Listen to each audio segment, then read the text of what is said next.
زیر صاحب یہ سوال انہوں نے پوچھا کہ کیا رمضان میں استخارہ کرنے کی زیادہ اہمیت ہے؟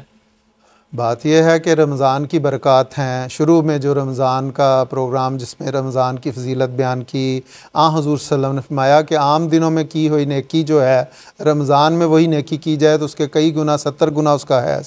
تو استخارہ آپ نے کرنا، اس کا ایک الگ ایک مقصد ہے۔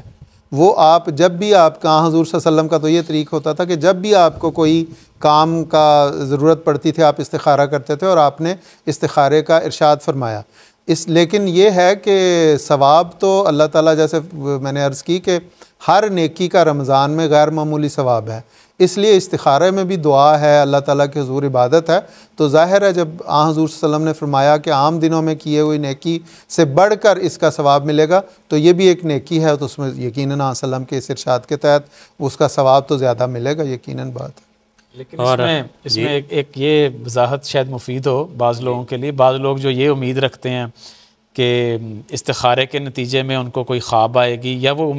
اس امید کے ساتھ استخارہ کر رہے ہوتے ہیں، تو حضرت مسیح موعود علیہ السلام نے اس کے اوپر بڑی تفصیل کے ساتھ روشنی ڈال لی ہے۔ آپ نے فرمایا کہ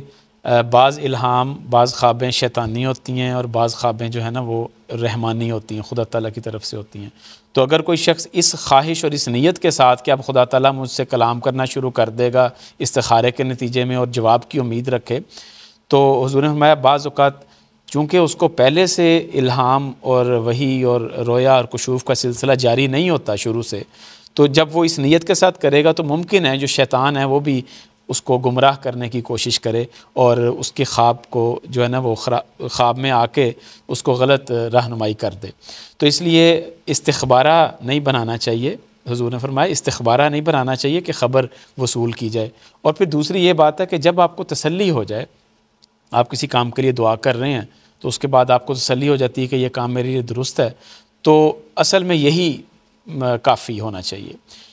ورنہ یہ امید رکھنا کہ اللہ تعالیٰ مجھے بھی بتائے کہ بھائی میں یہ کام تمہارے لیے درست ہے، ہاں خدا تعالیٰ اس بات کا پابند نہیں ہے۔ کوئی خواب یا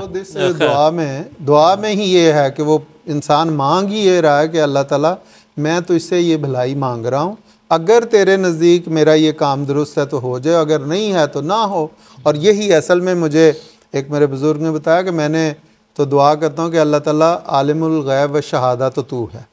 تو جانتا ہے اصل حقیقت کیا ہے، یہ کام اگر تیرے نزدیک میرے لیے بہتر ہے تو اس میں برکت ڈال دے، اسے توڑ پہنچا دے، اور اگر تیرے نزدیک یہ میرے لیے بہتر نہیں ہے تو اس کو تو ختم کر دے اور مجھے اطمینان بخش دے۔ تو یہ بہترین وہی صورتحال ہے کہ اس میں جی اس